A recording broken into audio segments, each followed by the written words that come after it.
कृषी मंत्री अब्दुल सत्तार यांनी कोर्टाचं दार ठोठावण्याचा निर्णय घेतलाय। कृषी खात्यावर विधान परिषदेतील विरोधी पक्षनेते अंबादास दानवे यांच्याकडून सातत्याने आरोप सुरू आहेत। त्या विरोधात आता सत्तारांनी कोर्टातली लढाई लढण्याचा निर्णय घेतलाय। पाहणार आहोत याविषयीचा स्पेशल रिपोर्ट।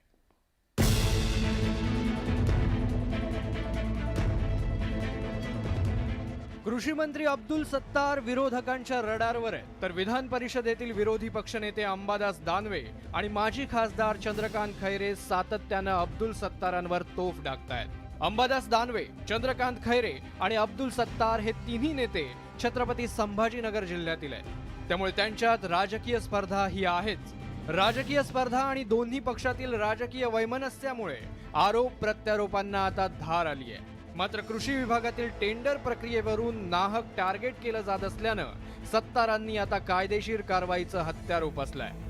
11 लोकांनी टेंडर भरलं, एकही क्वालिफाईड झाला नाही, ते रद्द केलं आणि रिटेंडर करण्यासाठी त्याची प्रक्रिया सुरू केली। तर याच्यामध्ये घोटाळा कसं होईल? एक चारण्याचा वर्क ऑर्डर दाखवावं लागतं, कोणाला दिलं हे दाखवावं लागतं।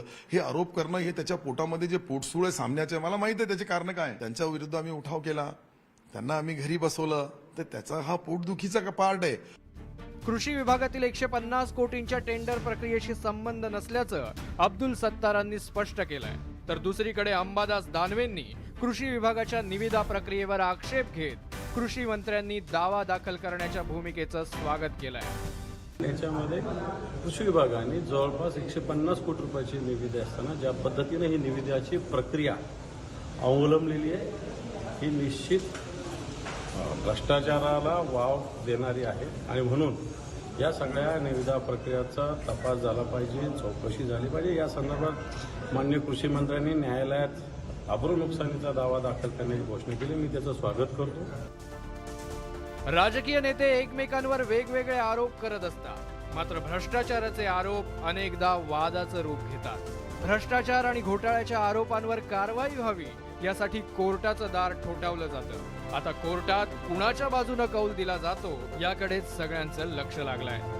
Bureau report, news 18 Lokmat.